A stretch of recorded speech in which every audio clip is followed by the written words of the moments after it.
on every day from 1 until 4 o'clock. After 4 o'clock, what do we got? We got the podcast, John Kobylt Show on demand. So we took a 2-week hiatus, so get back in the habit. Download the podcast right after 4 o'clock, and you could hear the entire program and whatever you missed. I'm going to talk about Maduro going to court today after he was, the word they're using is extricated from Venezuela for drug crimes. But I do want to spend just a minute or two here on something really important. It's the 1-year anniversary of the Pacific Palisades fire, which burned in Malibu as well. There was also another fire in Altadena, and that consumed many thousands of homes, killed over 30 people. And in the Palisades, there's going to be two things going on. There's going to be a remembrance ceremony to honor the 12 who died in the fire. And there's also going to be a demonstration. And the title of the demonstration is "They Let Us Burn." Newsom, Bass, LADWP, fire officials, California state parks, and on and on and on. The city of Los Angeles, the state of California, they did let the Palisades burn. This absolutely did not have to happen. This clearly was preventable. There was a lot more news that came out over the 2-week break, which I will go through later on in the show. It looks like the people running the fire department and their after-action investigation lied and covered up in the final report. And the fire official who wrote the report wanted his name off the thing because he was so sickened by what had been done.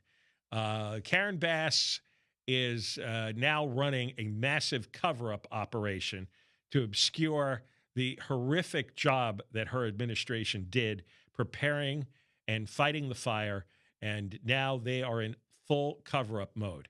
And I'll tell you about it coming up later, but you really ought to go and support the Palisades people. The demonstration is going to be Wednesday. It's 10:30 in the morning at Palisades Village, at the corner of Antioch and Swarthmore. And they have a website, theyletusburn.com, and you can RSVP and get your name on the list. I understand there's over 1,000 people who've already said they're going to attend. We are going to be there as well. It's 10:30 in the morning, so we're going to be recording a lot of interviews, a lot of segments there, and then playing them between 1 and 4 in the afternoon. So we're going to spend the morning in the Palisades and the afternoon back here and playing you some of the conversations that we've had with people and some of the highlights of the entire event. So that's the Pacific Palisades demonstration. They Let Us Burn, and it's going to be Wednesday at 10:30, Palisades Village, corner of Antioch and Swarthmore.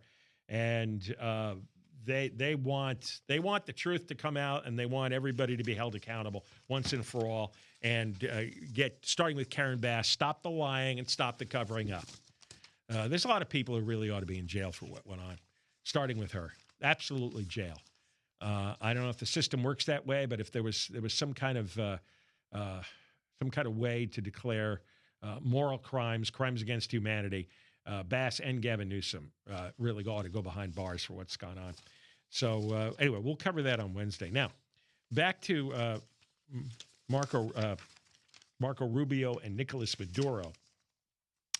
I'm going to play you some clips of Marco Rubio on Meet the Press yesterday, also a Connecticut senator on CNN, because there is just a huge amount of lying and hypocrisy regarding what Trump did to Nicolás Maduro. He is a fake president of Venezuela. He lost the election in 2024, lost it by about 70-30, but stayed in office. And he had the military behind him. And so he never left.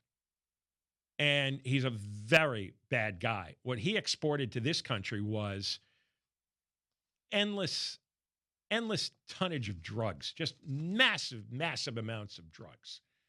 And he unleashed gangs and criminals like Tren de Aragua. That was a Venezuelan gang. So All those characters made it here to the U.S. A lot of drugs made it here.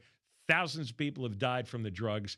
He got voted out of office by the Venezuelan people and wouldn't leave.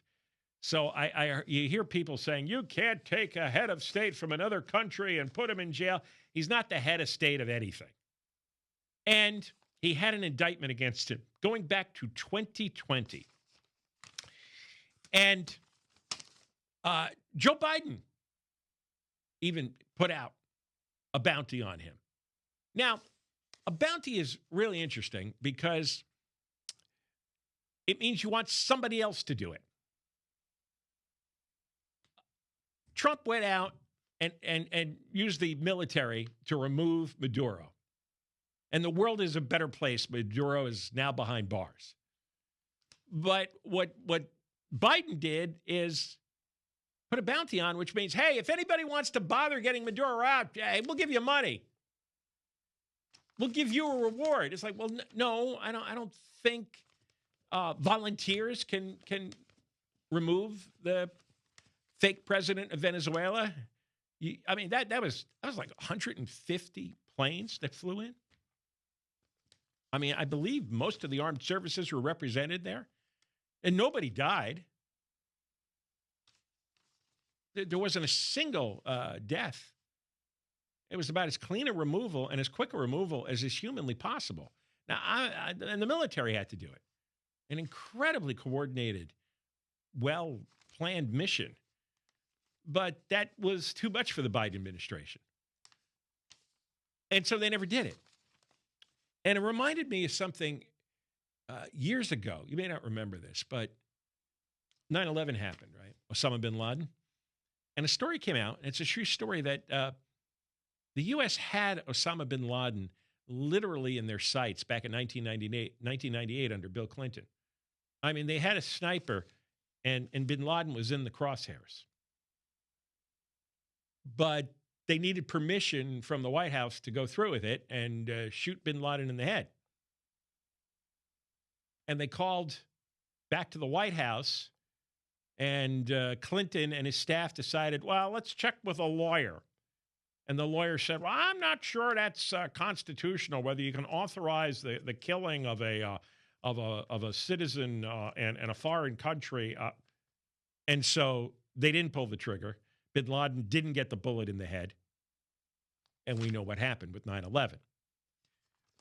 You could spend too much time parsing the law and the Constitution and international treaties and end up losing a chance to save thousands and thousands of lives.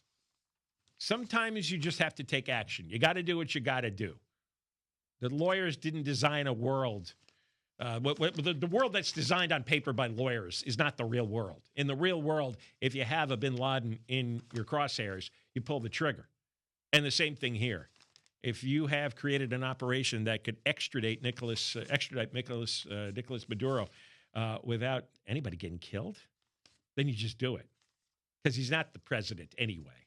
And he certainly killed enough Americans with all the drugs and the gang members that he shipped here. And Kristen Welker was on Meet the Press yesterday and was trying to nail Marco Rubio on this idea that we really had no legal right to get Nicolás Maduro. And Rubio went at it. The Department of Justice, dating back in the Biden administration, that had a $25 million reward for his capture. So we have a reward for his capture, but we're not going to enforce it. That's the difference between President Trump and everybody else. It's easy to make a wanted poster and say $50 million for the capture of Maduro, but no one takes that seriously because you're not going to do anything about it. President Trump did something about it. Let me ask you. He did something about it. We went in, we grabbed him, he was arrested, and he's now in New York. No Americans were killed, no equipment was lost. It had to be done, and it's been done. And I assure you, the people left behind in Venezuela now that are in charge of the police and everything else, I assure you, they're going to probably be a lot more compliant than Maduro was as a result of this. People are unnerved by Trump because he takes action. He had said repeatedly that he wasn't going to let Iran have a nuclear program, which, of course, many presidents have said. And meantime, they kept building their nuclear program. And finally, he said, look, last warning here. we're going to come in there if you don't dismantle that nuclear program. Iran didn't. And what did they get? A lot of bunker busting bombs on their heads. Because that's what you have to do. Are we going to sit around and consult with lawyers and let Iran build a nuclear weapon? No, you don't do that. You put the lawyers in a closet and you get out the bunker busters and you destroy their nuclear capability. That's what you do. And the same thing with Maduro. You don't sit here and have a roundtable discussion, a blue ribbon commission, a panel of experts and lawyers. You just go in there with a big chunk of the U.S. military and fly them out of there.